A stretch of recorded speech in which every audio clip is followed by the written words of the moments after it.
Professor साहब, मुझो सवाल आहे तव्हां सन जे सैयद खे कहिड़ी नज़र सां ॾिसो था?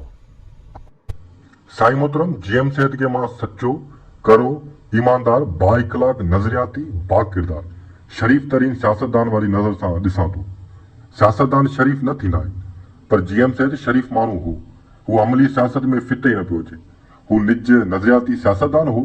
हिन जी सियासत जो महवर सिंध हो ऐं दुनिया जा फ़िकर परी करे हू सिंध जे फ़िकर में मशगूल रहियो ऐं उनजी भलाई मुस्तकिल मफ़ाल लाइ फ़िकर ॾेई वियो ऐं यकीन करियो त उहो फ़िकर ई सिंध जो जियापो आहे।